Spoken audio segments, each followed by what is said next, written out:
Hi everyone, welcome to my channel Paisa of India, that means political, economic and social analysis of India. So today the topic for our talk is electoral bond.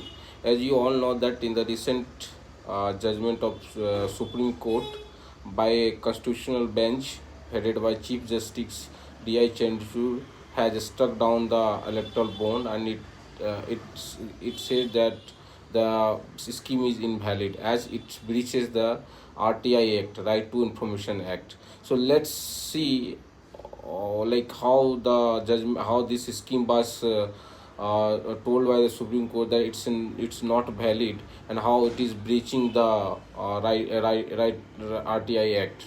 So let's go into the history of this electoral bond. As we know that before 2014, like electoral bond was not in the existence. There actually we had a system where the cash flow into the political system was very much high, and in order to prevent those cash inflow into the political funding, the BJP has come up with the idea. BJP led by the current PM, Prime Minister Modi, has come up with the idea that we should bring a system where the cash flow should be reduced into the political funding, and there should be a transparency. So our late finance minister Arun Jaitley, in 2017 budget, he came with the electoral bond scheme as a finance bill, I think the bill was brought as a money bill, since the BJP did not want to discuss this scheme in the Rajya Sabha. So to just skip the discussion on this bill, BJP had made this bill as a money bill. As you know that if you are going with the money bill, you don't need to go to the discussion in the Rajya Sabha. So there was also a violation of Article 110. As per the Article 110, I mean, so it defines the money bills, and so the scheme was put it as a money bill, and so it violated the money bill, since it was not falling into the money bill, but still this bill was brought as a money bill in the parliament just to skip the Rajya Sabha discussion. So, I mean, there were 3 points that Supreme Court had told that it is sufficient proof that this scheme doesn't contain transparency. So first thing was that, I mean, here, first we should know who can buy the electoral bonds. Electoral bonds can buy by any individual or company with the KIC, and they can donate anonymously uh, unlimited amount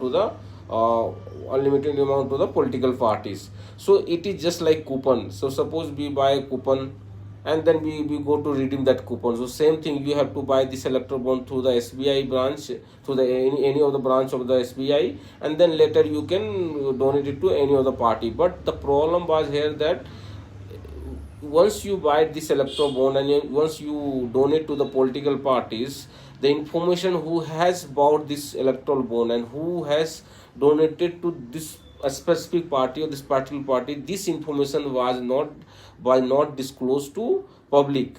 And as you know that this political funding and everything which is related to democracy, where the public elects their leaders, so they have the right to know the how this political party is run, from where the fund comes to this political party. So it means this thing has to be very transparent to the public, and this is the one of the substantial points that led to this scheme, failed, or Supreme Court thought that this is not a valid scheme, because this is one of the substantial point to be considered. Because as per the Article 90 Section 2 of our fundamental rights, we have the right to know everything. We have the right of freedom, we have the freedom of speech, we have the right to know the information. So this section of fundamental rights were violated by this electoral bonds. So this is one of substantial point that was considered by Supreme Court to invalidate these schemes.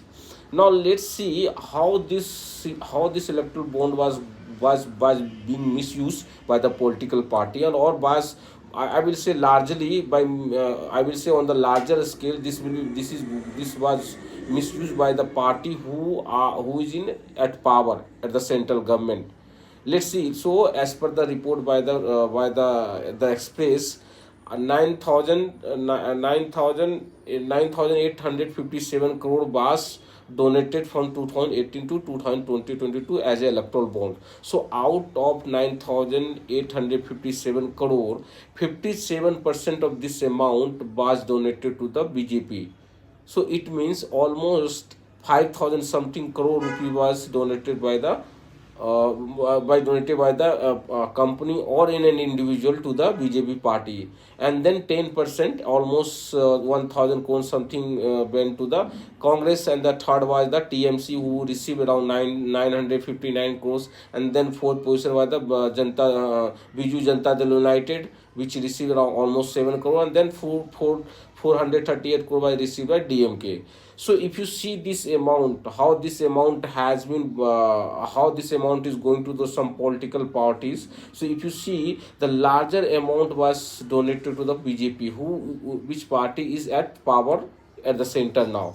So you can see how this, if the particular party is at power, how this is misused, how this donation is biased to the how it is biased to the political party who is at power. So it is, we can clearly see that the party who is at center, who is at power, will have the most benefit from this scheme.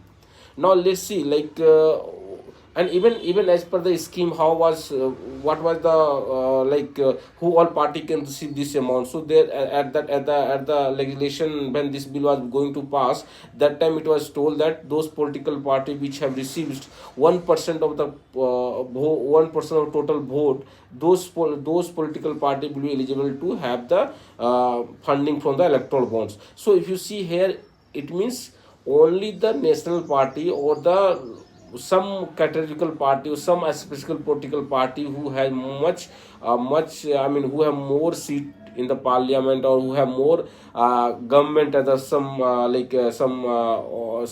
larger states, some more states in India, those party will be eligible for this schemes, and they will be more beneficial. So on larger scale, you will see that this is not beneficial at all to the small political parties. So all these things, like first thing was that it's violate the right RTI Act, and second thing that it violates the fundamental rights also. Article 19 of section subsection 2, and it also doesn't give a clear picture to the public from where the fund is coming to political parties, how this is making the decision of the government, which is at center, biased to the some businessmen. Suppose some company has given a larger donation to a party which is at power, so there might be a possibility that party might be a bias to that particular corporation or particular company. So they might use the national asset to you can say that to make them their more profit out of business.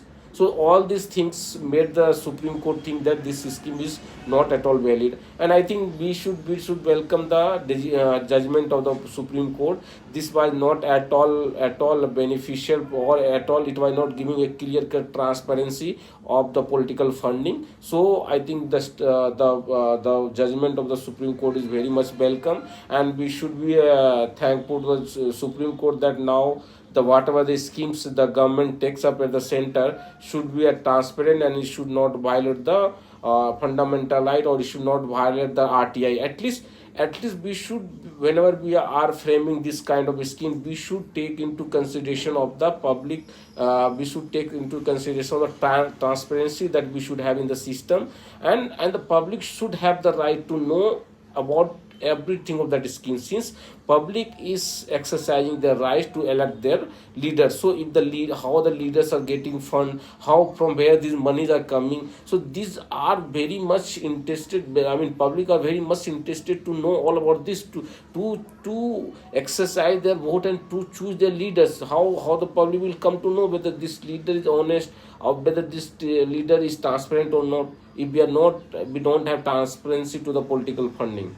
So let's see, and like how this government are coming with another scheme, how it is going. And I think the we should have a we should have it